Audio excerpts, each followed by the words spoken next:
Muy buenas tardes, buenos días, buenas noches, depende de dónde nos sigas. Y bienvenidos a este nuevo Food for Thought.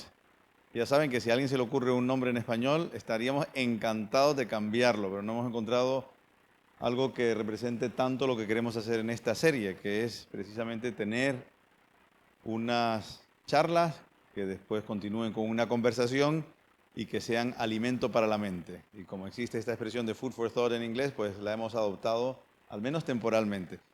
Pues ya digo, estamos muy contentos de poder continuar con esta serie de charlas seguidas de una discusión. Y para quienes están aquí en la sede de Las Palmas, pues con un tentempié y poder comer mientras continuamos con la conversación.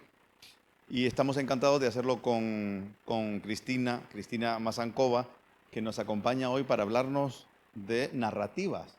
Yo estoy realmente expectante porque me dijo el título y todavía anoche estaba tratando de entender yo bien de qué nos va a hablar, de qué tipo de narrativas y qué problemas, qué cuestiones, qué preguntas nos va a plantear Kristyna hoy.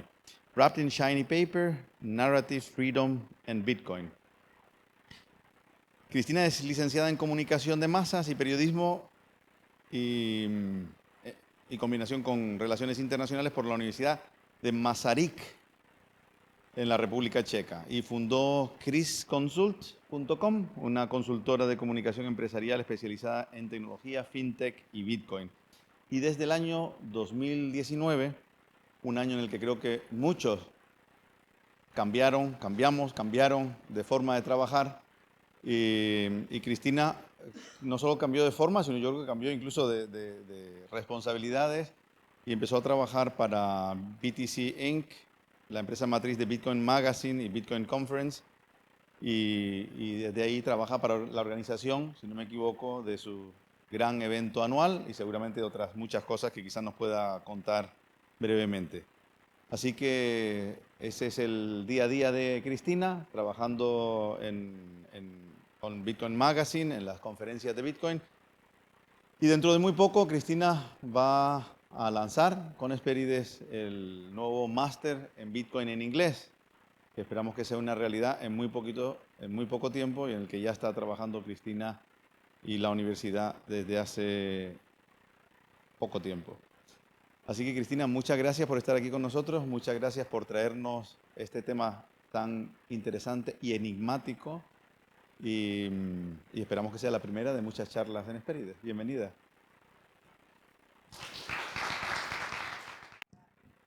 Just correct, I'm working in Bitcoin since 2019 and BTC Inc. since 2022. But nevertheless, I specialize in communications, and the things that I want to share with you here now in English are about communications, the narratives, and how they form freedom for our thoughts. And also, this is going to be a presentation of symbolic 21 slides. I hope that my fellow Bitcoiners enjoy the symbolism. And also, it's going to be full of questions. So buckle up. What is money, really? Is it the paper in your wallet? Is it the numbers on your bank app screen? Or is it actually the story we all agree to believe? Because money has always been wrapped in stories. Gold was the story of scarcity, dollar was the story of trust in government. And now we have Bitcoin, a story that started on the margins of the internet and somehow made its way to the political stage. Let's start at the beginning, in 2008.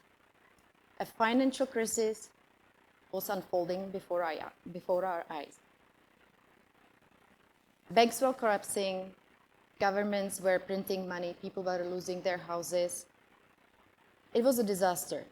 And out of nowhere, a 9-page white paper appears on an obscure cryptography mailing list.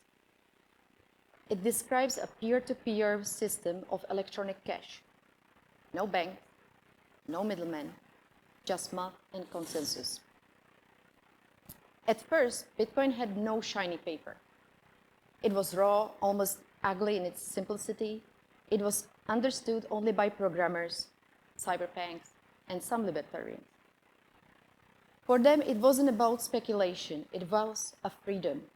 It was about freedom tech. The freedom to send value without asking permission. The freedom to own something that cannot be inflated or seized. That was maybe the first wrapper, the freedom tech. It didn't sparkle in the mainstream, obviously, but for the first who held it, it was sweeter than a chocolate. And then came media. And with the media came new shiny paper. In the early 2010s, Bitcoin didn't have a value, and it was a game money. You know, for nerds, for these guys that were in their bedroom maybe playing some computer games and buying accessories to their game with Bitcoin. Well, in 2013, Bitcoin became the black market wrapper. Maybe some of you know the story of the Silk Road and its founder, Ross Ulbricht. It was tied to online drugs purchases, maybe some hacks. Bitcoin was painted as a criminal money. In 2017, this story shifted. Now the wrapper glittered gold, or rather, let's say tulips. It was a bubble, a mania, a ticket to overnight riches, until it burst and the wrapping turned gray. And between 2018 and 2020, Bitcoin was declared dead over and over. The obituaries piled up. I remember one of those moments clearly. It wasn't any journalist or analyst who told me. It was my own father. He called me, almost mournful, and said, "Kristyna, it's over. Bitcoin is dead." And he proceeded to send me a link to an article that was, describing horrific stories of families losing their life savings. Now, it was sad and it was a little scary. But what did I do? Did I cry or did I panic? No, I opened the manhole. And there it was. Another block had been just mined. The pool was steady, the earth kept turning, and no resuscitation was needed. That's when I realized, the death was actually just another shiny paper. It was exactly what it was, a paper. The core was alive and well. And then, in 2021, the wrapping turned green. Oh my. Now the headlines were, Bitcoin is destroying the planet. Suddenly, every conversation was about energy and carbon. Do you see the pattern? The core never changed, but it was the shiny paper that kept shifting. That's how narrative works. They decide whether something feels dangerous, exciting, stupid, or just inevitable. This is where I step in the story, because I work in PR. And PR, let's be honest, is the business of shiny paper. If anyone working in communications knows one thing, it is this. Not everything wrapped in shiny paper is a chocolate. Sometimes it's an empty promise packaged beautifully. Sometimes it's a brilliant idea or product that is just poorly packaged. And sometimes it's something revolutionary that just doesn't look like what you expect.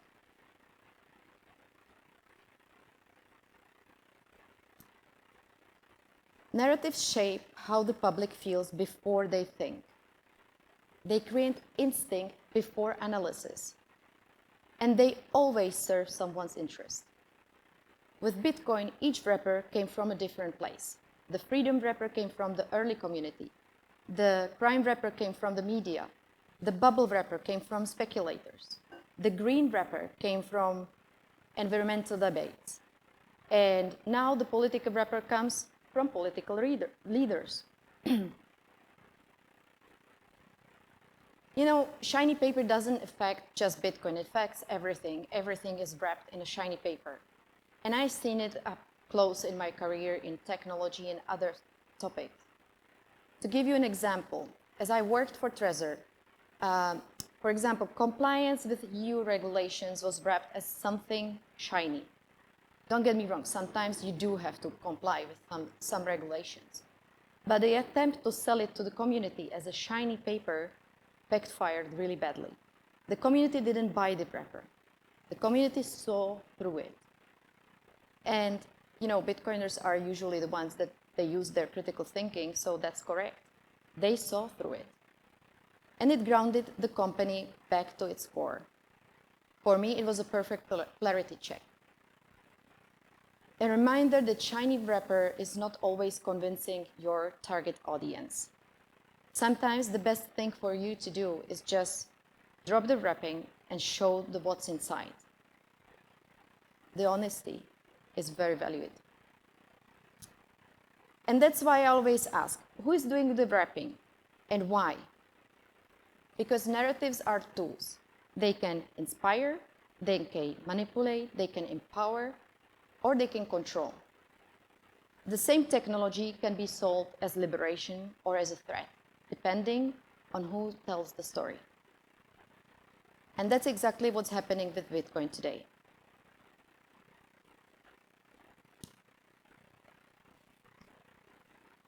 I'm gonna go back.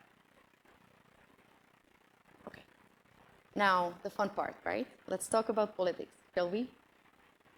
Because eventually Bitcoin wasn't just wrapped by nerds or journalists, it was wrapped by politicians. And when that happened, everything changed. For years, politicians ignored it. It was too small, too fringe, and touching it was a little bit risky politically, but then it grew too big to ignore. And that's where I want to share a personal story.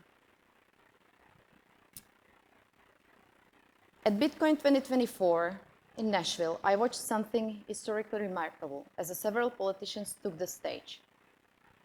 And in that moment, Bitcoin became political in a way it had never before.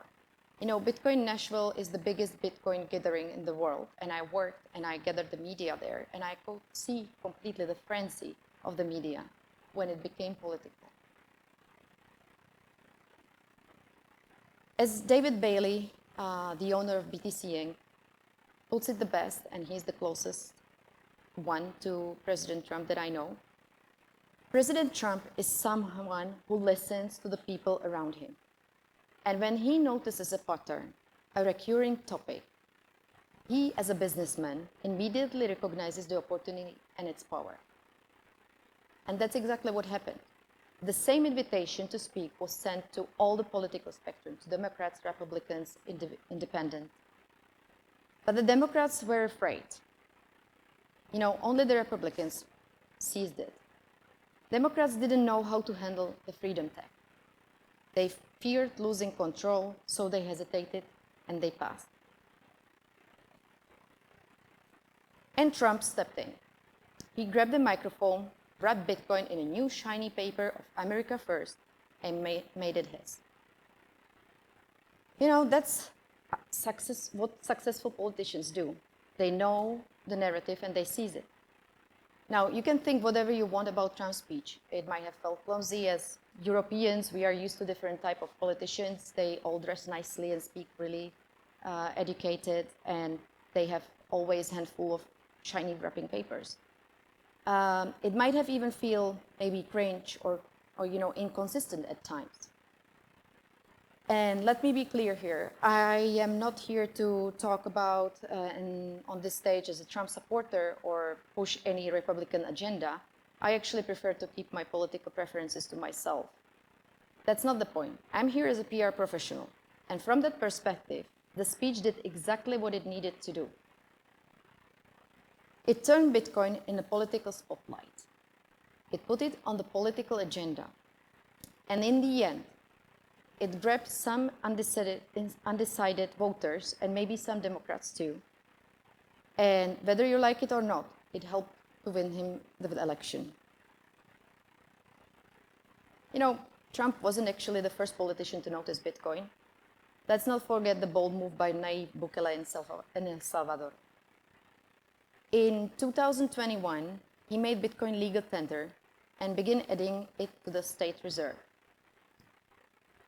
He stared down the International Monetary Fund when they tried to pressure him to backing off. That decision wasn't only about money. It was about sovereignty. It was about saying we won't be bullied by international institutions. And it showed the world that Bitcoin could be a tool of independence, not just for nations, but also for individuals. In many ways, that set the stage for bigger politician figures like Trump to recognize the power of seizing this narrative. So there is lots of discussion in Bitcoin community whether that is good or not. And is politicization of any topic good or bad? That depends on the lens you use. On one hand, politicization is risky. When a technology becomes a partisan symbol, it can alienate people on the other side. It can lock an open system into a cage of political tribalism. But it also brings huge benefits. It legitimizes Bitcoin. When a presidential candidate speaks about it, it's no longer fringe. It reaches a bigger audience. People who would never touch a white paper now hear about Bitcoin on primetime TV. It builds trust. At least for 4 years, institutions and corporations treat it as a safe to touch. And it makes Bitcoin too big to ignore. Not just for voters, but for regulators, central banks, Fortune 500 CEOs. Politicization is a double-edged sword, no doubt. It risks distortion, but it also delivers visibility, legitimacy, and a seat at the table. And here's the part that matters for all of you. If you don't like the political narrative, if you don't like the wrapper, you don't have to accept it. Narratives aren't fixed. They can be challenged. They can be replaced. If you dislike the current political angle, the answer isn't to withdraw.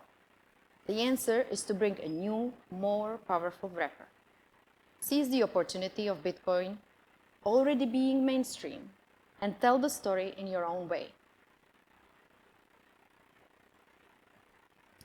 That's how narratives evolve. They don't vanish when you disagree with them.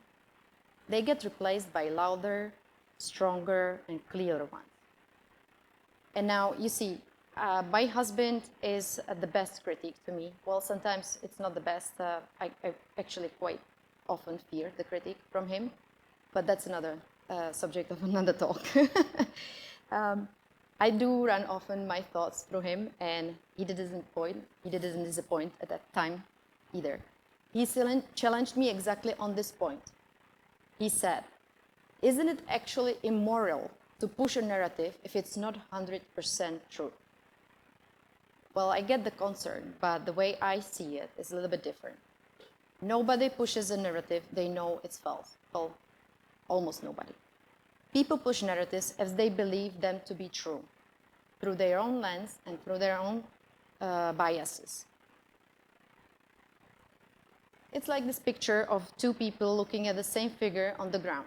From one side, it's 6. From the other, it's 9. Neither of them is lying, right? Both are speaking their truth from their perspective.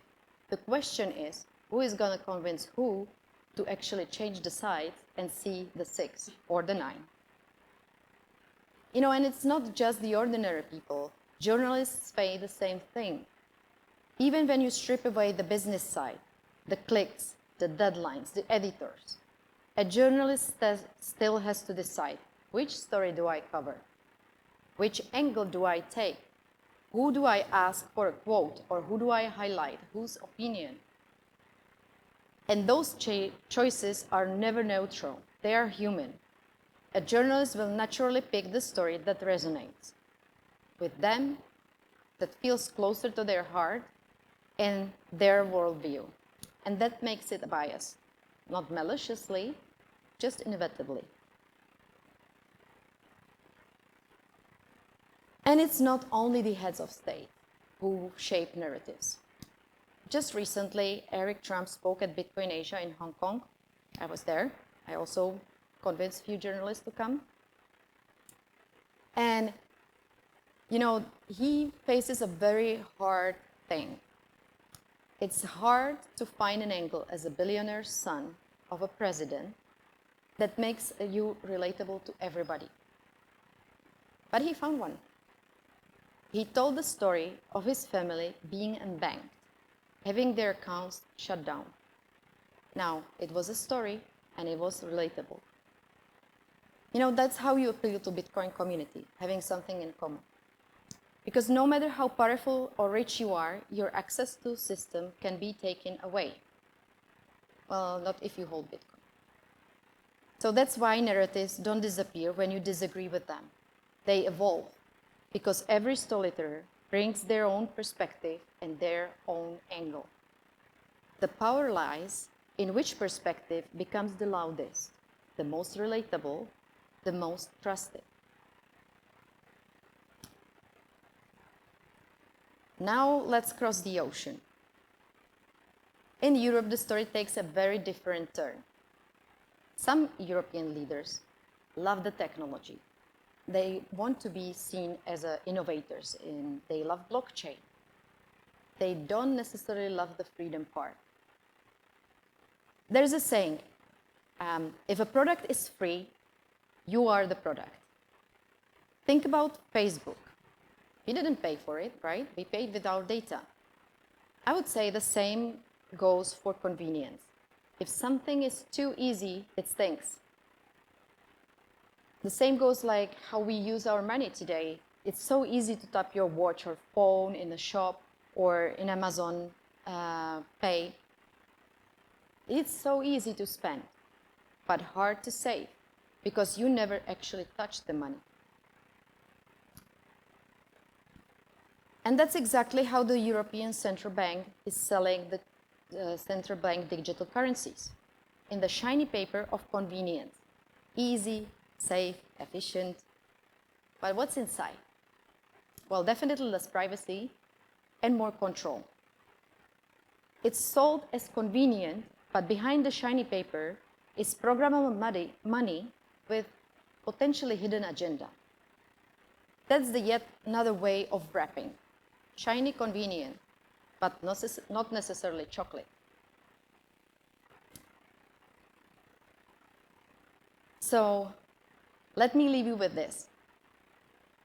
Bitcoin began as a story of freedom. Then media turned it into crime, bubbles, and energy debates. Politicians have now wrapped it in the language of power and identity.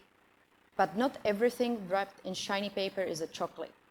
Sometimes empty, sometimes tastes bitter, sometimes it might be something revolutionary that just doesn't look like what you expected. The real question isn't whether Bitcoin is good or bad, as in politicians are good or bad.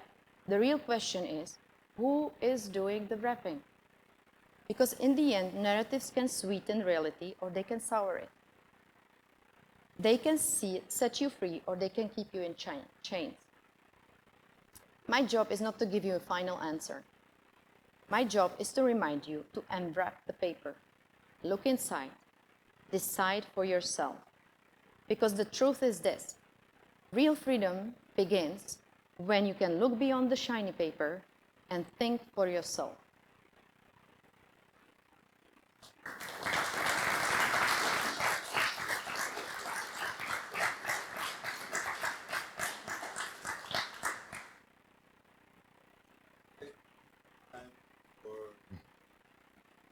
More than half an hour, 45 minutes or so to have questions, discussion. Que Kristyna me decía antes que podía ser en inglés o en español, en el idioma que nos sintiésemos más cómodos. Tanto para nosotros como para quienes nos siguen a distancia. So you can choose the language. I guess there are how many languages in which they can ask? Just two. Let's keep it to these two. Well, if you speak Czech, you can also ask in Czech. 3, you see. Así que quien quiera empezar la conversación, pues que levante la mano, física o digital. Quantum computing represents the crypto. Sí, si lo dicen a viva voz, mejor, pero creo que la leímos, ¿verdad? ¿La pudiste leer? La podemos leer, pero necesitamos abrir el chat. ¿Abres el chat para que se puedan leer? Está ahí Adrián. Genial, Adrián, gracias. So quantum computing represents a future threat to the cryptographic security of Bitcoin. You know that? If necessary, the network could adapt through a protocol change. From your perspective, what implications would such a change have for the Bitcoin ecosystem? Well, I'm not definitely an expert in quantum computing or a security of Bitcoin.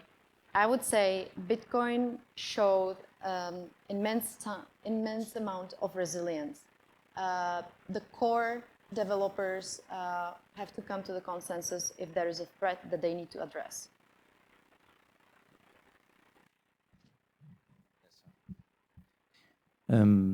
Okay, I guess that you are pro Bitcoin, I suppose. So Yeah. I think Bitcoin doesn't really account for what we can consider currency, because it's not a medium of exchange, it's not a unit of account, it only accounts for one of the conditions, which is store value, right? Store value. Well, this is also somehow controversial question, but let me unwrap it. Bitcoin is in early stages of adoption. Before it's mass adopted, it doesn't have necessarily the means of using it as a currency. You still can have nowadays send the money from you to friend. You can pay your coffee. You can do whatever you want. But the volatility there, it prevents people from naturally using it as a money because they prefer to store it because it grows in value really fast. So you not necessarily want to spend your most valuable asset. Right, I got it.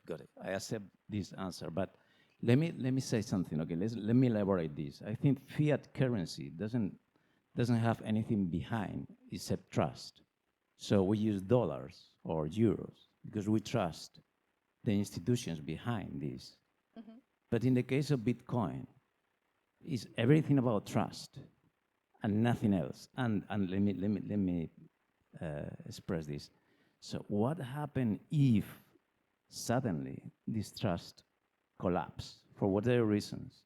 In the past, it is true that many people have said, oh, Bitcoin is dead, whatever. Yeah, but the fact that in the past people fail in their predictions about this doesn't prove that it's not going to happen in the future, right? So what happens if trust suddenly collapses?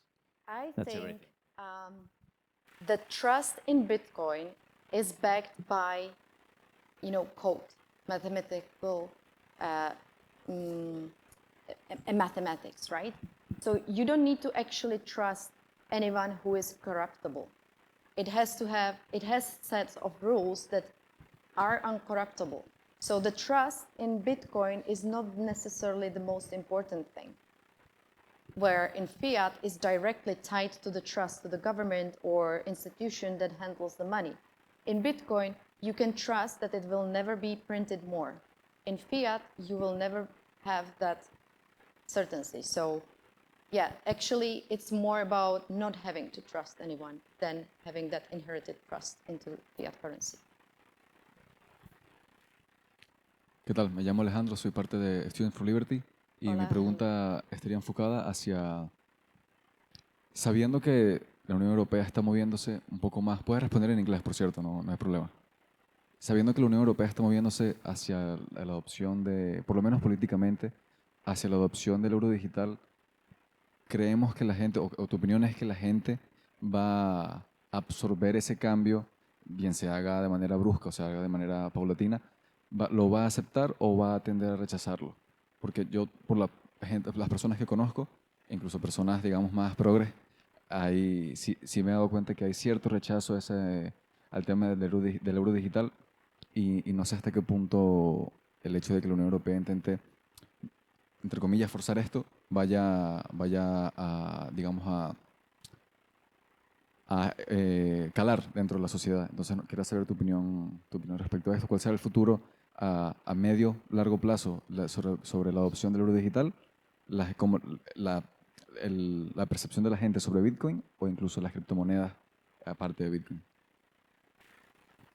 Thank you, Alejandro, for the question. It's really interesting. So your point, just to translate it to English, is whether people will in Europe inclined into accepting CBDCs, the digital bank currency or digital euro, and what is the narrative right now, right? More or less. Let's put it in short. Well, when I look at the narrative and I exclude everything else, the narrative is clear. It's convenient, it's easy to use, it's going to make you make your life easier, right? I don't see the narrative, what it actually does for the European Union, other than its innovation, blockchain, and blah, blah, blah, which I think indicates that there are hidden agendas. There are agendas of having more control over digital euro than you can have now over fiat money or individual currencies, and also immense data mining. So my point of view is everyday Joe is going to go and understand that it's easy, absolutely safe. He doesn't need to invest in cryptocurrencies because he's going to have his European approved cryptocurrency in his wallet. My fear is that that wrapper of convenience is actually going to strip down our rights and our privacy, and not just on the level of individuals, but also on the level of national instances. So yeah, for me, this topic is very worrisome. I do have a comment, not a question. And it's not a comment about your presentation, it's a comment about your comment. I don't know if it is okay or... Okay. Go ahead. Nice. Of course, I would like to hear your comment on that. The trust component, I would say that the trust component in Bitcoin and other money, especially fiat money, is completely different. When you do have a monetary asset that is based on credit, like fiat money, you have trust issues that is completely different from you will call trust issues of a present good. You can, in Bitcoin, I will claim that it's a present good, it's a good that already exists. Fiat money is based on production, future production that doesn't exist still, at least not today, and the ability of the government to tax those goods that doesn't exist yet. So this is the backing component of fiat money is basically debt, public debt, and behind public debt is the ability of the government to tax people. I will say that's completely the issue of trust in fiat money. But with a present good, the issue is completely different. I mean, you can have trust, you cannot have trust on the value of a share, I will say, or even the Bitcoin.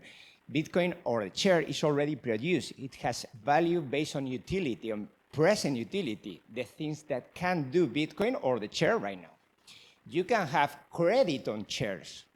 I could pledge the share on a credit agreement, and the share will be backing the credit. So the value of the credit will be linked to the share. But you have to be confident that the people who promise you to pay back will have the share prepared or even the money to pay you back. And this is exactly I will say the issue with the fiat money, with fiat money.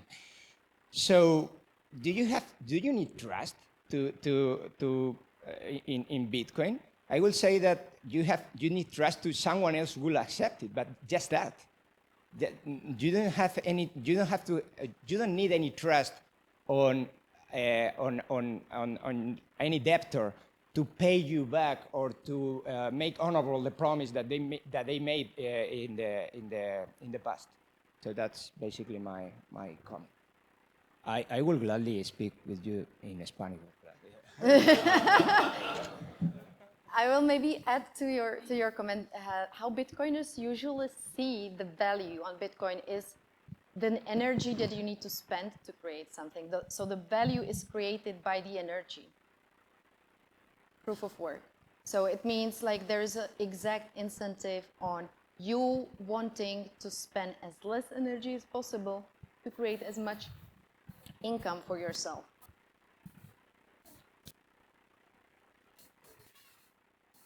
tiene razón. Yo tenía una reflexión que hacer y después una pregunta. La reflexión yo creo que respecto a la confianza y al sistema de adaptación de la población que no está incorporada a este tipo de tecnología, yo, por hacer un símil, yo creo que se podría parecer a la introducción de la tarjeta de crédito en los años 60. Al principio había desconfianza, iba a ser una estafa y el dinero no existía como tal. Y creo que la narrativa que nos han vendido desde la prensa y gobierno ha sido completamente dañina en estos últimos 10 años. Va a tardar en cambiarse. Y la pregunta que tengo es, ¿quién creemos que está detrás realmente? Porque creo que es la gran pregunta. Y la pregunta que primero nos deberíamos de hacer antes de debatir sobre el poder intrínseco que tiene o el valor que tiene como criptoactivo, quién está detrás. Hackers, un grupo de tecnológicas de un determinado país, un gobierno entero, ¿quién está detrás? ¿Detrás de la narrativa o detrás de No, Bitcoin? ¿quién está detrás de la tecnología? ¿Quién inventó el Bitcoin? Eso, sorry, I'm going to switch to English, back to English. Good question. Who is behind Bitcoin? Who created it and what are the theories, right? I think that that's one of the features of Bitcoin, of not having a founder. Not having a person that is corruptible or a person that would have the tendency in trying to make it better or change something or even like manipulate the market price, right? So I think this is a great feature of Bitcoin, of not having one spokesperson, one CEO, one person that can be corrupted or, change their mind, just basically. It's genius. My personal theory is if that person still lives or that group of people still lives, they have iron hands. Because imagine the amount of wealth they're sitting on, and imagine of the amount of, biting your nails off that you actually want to change something, or you just say, I should have done this differently, or like, why you're talking about this? Because now this is important. You shouldn't be doing politicians. You shouldn't be doing this and that. The beauty is that somebody or a group of people were able to create something that completely changes the paradigm of money, of how we are, interacting financially, and step out. That's, I think, the best feature of Bitcoin. Coming back to the discussion, but from another side, we use money as a monetary unit to do the economic calculation, as medium of exchange, and as a deposit of value to save. So is Bitcoin money or can be money? Okay, we are using to exchange Bitcoins today. Maybe to do the calculation is a problem because the value of Bitcoin is not stable. It's changing. So in the long term, it's difficult to do calculation with not stable money, not a stable value. So the ideal money is liquid and is stable. So, and Bitcoin is not stable today. That is a problem. But what we know is people are using it as a deposit of value to save. So is the ideal money? Probably not. Are people using Bitcoin as money? Probably yes. But it's a new good that we have in market that people are using independently as money, but with the similar or identical function of money, usage of money. So, but probably the question if Bitcoin is money or not, maybe even it's not important for Bitcoin. I don't know. I will just quickly react to that. Just a second. It also depends on where you are on the planet. If you're in United States or in Europe, you might be thinking of saving.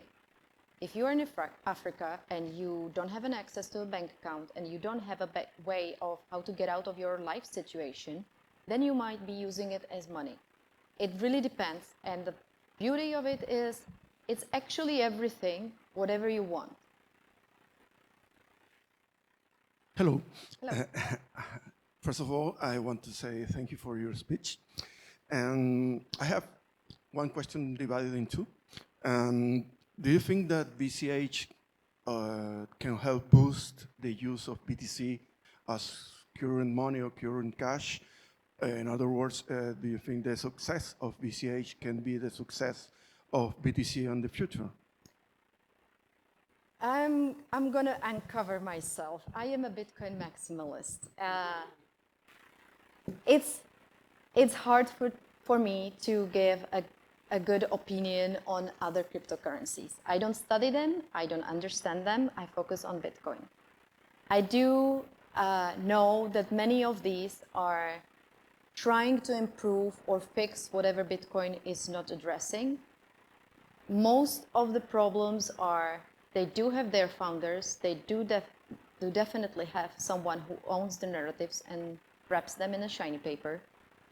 And they definitely are not achieving what they usually say that they will achieve. So for me, Bitcoin is perfect in its own form, and I don't need any other cryptocurrency.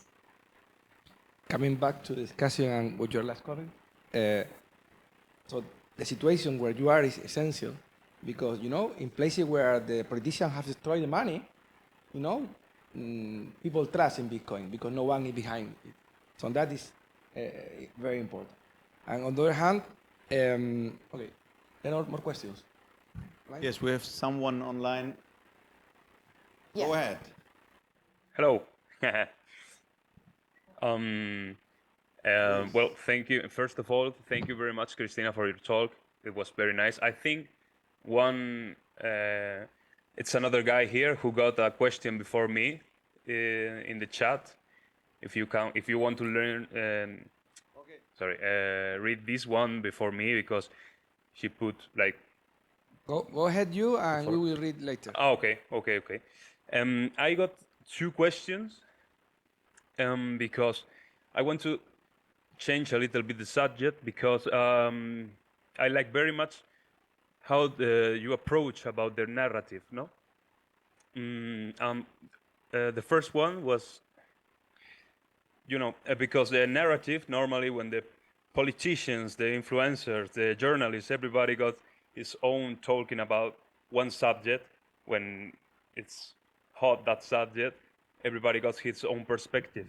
I want to ask you, how could defend ourselves against the narrative that we believe they are wrong?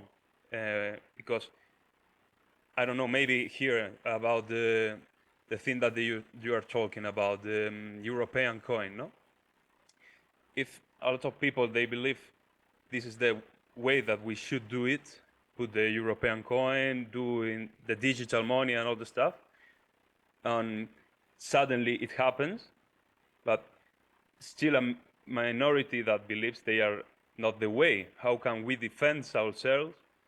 Because we see that we are using all the time cards. We lose the metallic money, no? I don't know if metallic, sorry. Sorry for my English. Cash. We lose cash, yes. Yeah. We cannot do nothing about the wave. And the other question I got is in your opinion, if the Bitcoin could be the new coin who we will use in the future transactions for everything, no? Because now it's more or less the dollar, but maybe in the future could be the Bitcoin. So the first part of the question, how to defend yourself against narratives that you know they are wrong. Well, if you build company and you have substantial capital, you definitely can try to build your own narrative and, you know, bring it to the discussion. If you are an individual, you still have a community around yourself. You can still address your community and speak about it. I am terrible orange pillar. I don't like to be persuading people about my own opinions and beliefs. So what I do, and the strategy that works for me, is ask a lot of questions. And usually the people come the full circle and they answer their own questions. So that's my strategy. And the second part, yes, Bitcoin can be money. It can be global money. It can be the first money that is not backed by governments or central banks, and it can be the first money that is actually controlled by a very global consensus. So yes, I do believe Bitcoin can play that in the future. Anything? Oh, Two questions. Okay. According to some posts on social media, Amazon is looking for a cryptocurrency lead to join its team. How do you see the demand for Bitcoin experts in large corporations in Europe? There is a very interesting trend and something that we actually are going to try to address in our Master of Bitcoin in English. More and more institutions and big corporations are thinking of adopting Bitcoin, at least on their balance sheet. And that means there is a need of actually experts in their different specific industries that they understand also Bitcoin. And there is a huge gap of people that can be good financial manager or CFO and also a Bitcoiner. So definitely there is a big gap, and I think there is going to be increasing more positions for Bitcoiners and people who understand the specific field. To what extent are the Lightning Network and other second-layer solutions essential to solving Bitcoin's scalability problem and enabling its use as a global means of payment? Okay, again, not a technical person here, but the way I see it, Bitcoin community has a builder mindset, and when they see a problem, they try to fix it by building products, and that usually happens throughout the whole Bitcoin cycle, but you can actually see it even more. People double down in the bear markets and they build new tools that fix and prepare themselves for the next bull run. So I do believe that there are going to be some exciting technologies coming up in the next few years that will help to, bridge the gap on scalability and so on. Not an Muy expert, though. Me he puesto yo en la lista, tenemos a Jorge también en la lista, Dani también quiere hacer un comentario, una pregunta. Mi comentario va a ser diverso, un poco diverso, porque veo que aquí tenemos varios temas entremezclados interesantísimos, importantísimos, y voy a tratar de tocarlos un poco por separado. Uno de ellos, uno que me parece a mí fascinante, es el de lo de si Bitcoin es dinero o si Bitcoin no es dinero. Y sin querer dar una respuesta al asunto, lo que sí creo que hay que plantearse es que Bitcoin viene a romper paradigmas y que posiblemente si lo medimos frente al paradigma preexistente, sea muy fácil llegar a la conclusión de que Bitcoin no es dinero. La gran cuestión es en un cambio de paradigma si realmente hay el template, como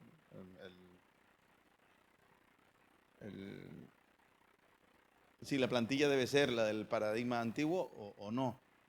Y una forma que a mí me ha servido mucho para darle vueltas a este asunto es leer las personas que posiblemente hayan estado detrás de Bitcoin, o al menos el grupo, el conjunto, la microsociedad virtual de la que nace, es una sociedad que se planteaba mucho esta cuestión. ¿Qué es dinero? Esa pregunta que tanto le gusta a Dani de qué es dinero es algo que discutieron durante años. Incluso antes de Bitcoin, cuando sale BitGold, ya es un tema de discusión enorme. ¿Qué es dinero? Porque si nos vamos a poner como cyberpunks aquí a desarrollar algo, mejor tengamos claro qué es dinero. Para mí, posiblemente muchos lo hayan hecho ya, pero para mí una forma de entrarle a este tema es leer todo lo que quedó en un blog que era Unnumerated, no sé si lo conocen, ese blog, donde hay cientos de artículos de discusión hasta lo más específico del mundo de qué fue dinero y qué no lo fue, qué intentos hubo en la historia, en el pasado, de hacer de dinero ciertas cosas, qué funcionó, qué no funcionó, qué importancia tuvo lo cultural, qué importancia tuvo la narrativa, qué importancia tuvo lo físico. Yo creo que ese grupo de personas hizo más trabajo arqueológico en el origen del dinero de lo que nunca antes se había hecho. Y eso está en el grupo de personas de las que seguramente sale luego Bitcoin. Y en ese blog sigue estando, creo que nadie ha posteado nada desde hace años, pero sigue estando, uno puede entrar. Unnumerated, entras y tienes cientos de artículos. Pero bueno, la base es eso. Yo creo que hay un cambio de paradigma y que verlo con la plantilla del paradigma anterior te lleva posiblemente a pensar no es dinero y a lo mejor no sea la mejor forma de hacerlo. Y el tema del euro digital. Hay una cuestión del euro digital. No es interesante el hecho de que te lo venden diciéndote que tiene lo mejor del Bitcoin. Porque en el fondo es lo que te están diciendo. Oye, sí, vale, lo aceptamos. Pero es que lo mejor del Bitcoin ya te lo vamos a destilar nosotros para que tú lo tengas y lo puedas disfrutar de verdad. Y si te distancias 2 pasos, en realidad es lo opuesto al Bitcoin. Si uno se va a la finalidad, al por qué. ¿Por qué se decide lanzar una moneda como Bitcoin? Haya sido quien haya sido. ¿Por qué se decide? Está bastante claro el por qué se decide lanzar un Bitcoin. Y en cambio, o sea, el porqué del euro digital y el porqué del otro, el goal, el target, el fin, el norte, es el opuesto y sin embargo te lo venden diciéndote que ya tiene lo mejor del otro. Pero es una cosa muy interesante, ¿no? Porque hay un contrasentido ahí enorme que posiblemente tenga mucho que ver con lo de las narrativas y el shiny paper. Claro, porque una parte de eso es que tú quieres aparecer como un político innovador, quien trae la cosa que la gente quiere, pero no necesariamente la quieres perder el control.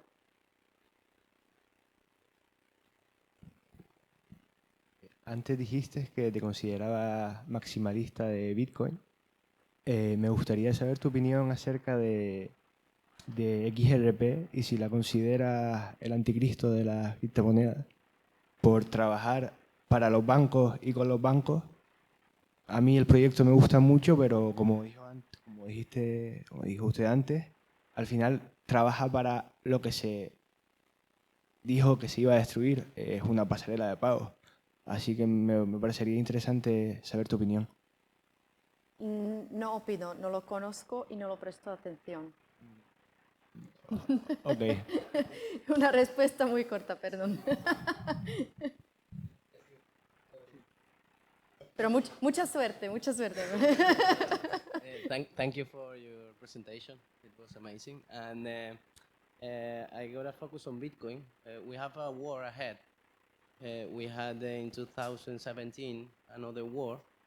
Bitcoin Cash was born at that time. And now we are seeing Bitcoin Notes and Bitcoin Core fighting for the transaction content on the blockchain, Bitcoin blockchain. Which side do you pick? You want NFTs inside Bitcoin? You want That's NFTs a in tough question. Ethereum, Solana, but not Bitcoin? What is your That's a thought tough about it? question.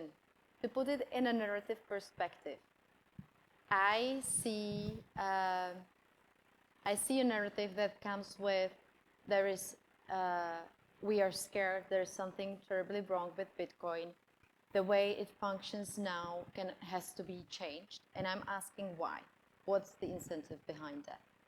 And then I see a majority narrative that is, Bitcoin is just fine, block after block, we are mining, and we are giving miners maybe some extra money on the fees because of the size of the pot. I don't pick sides. I'm technically not so educated to be able to decide where is the truth and where I can, pick the side. But I am watching the narrative and I'm watching who is pushing for it and who is behind it. And based on that, I'm going to be making my decision if I need to for my no.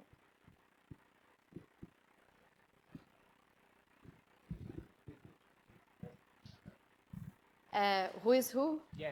You said that you are picking. You are. I watch looking Twitter at a lot, it. so it's not probably the best. But yes, their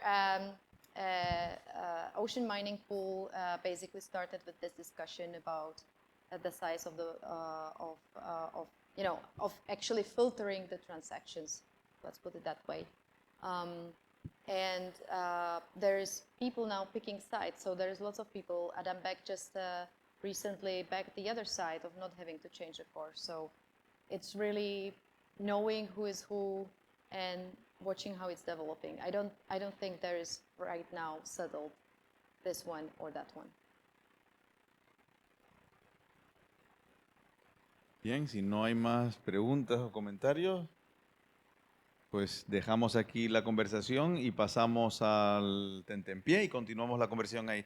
No sin antes hacer dos cosas. Una, contarles lo que creo que todos los que están aquí saben, que es que la universidad comenzó su máster en Bitcoin hace aproximadamente un año. Bueno, su primer programa en Bitcoin hace aproximadamente un año, el posgrado en Bitcoin. Y nosotros no nos dimos cuenta, y después cuando lanzamos el máster en Bitcoin unos meses después, con Álvaro de María, tanto el posgrado como el máster, no éramos conscientes de que éramos la primera universidad. Y cuando alguien nos lo dijo, dijimos, pues qué raro, porque es un tema tan importante, qué raro que seamos la primera que saca un programa de este tipo. Y luego en una conferencia a nivel internacional, con muchos bitcoiners de mucho nivel, nos dicen, no, ustedes no son los primeros de España. Ustedes son la primera universidad que tiene un máster en Bitcoin a nivel internacional. La verdad, sigo sin saber a día de hoy si es cierto o no. Pero lo que quería es plantear dos cosas. Una, por supuesto, recordarles a todos que tenemos programas en Bitcoin. Lo segundo es, ¿qué hay detrás? Y lanzo la pregunta y la dejo ahí. ¿Cómo puede ser que un tema tan importante el día de hoy, seamos o no la primera universidad, que no haya universidades, sí hay de criptomonedas, pero en Bitcoin, ¿cómo puede ser que no haya programas? No digo 2, 3, ¿cómo no haya cientos de programas en Bitcoin? Es algo que me parece muy curioso reflexionar acerca del asunto. Y por supuesto, pues ese programa está en marcha, ha sido un programa con una muy buena acogida y estamos muy ilusionados con el nuevo programa en inglés del que Kristyna es la directora. Y lo segundo que quería decirles es simplemente pues darle las gracias a Kristyna, muchísimas gracias, creo que todos hemos disfrutado mucho y ahora continuamos la conversación en el tentempié. ¿Alguien? Gonzalo, ¿quería comentar algo más? También aceptamos Bitcoin como dinero, o sea, nos pueden pagar en Bitcoin. Las donaciones, ¿te refieres? Como las matrículas, sí. La universidad es una de esas instituciones que acepta pagos en Bitcoin. Creo que es a lo que se refiere Gonzalo. Pues eso, continuamos, los que estamos aquí, continuamos la conversación durante el almuerzo, durante el tentempié. A los que están desde casa, gracias por haber acudido y un saludo a todos.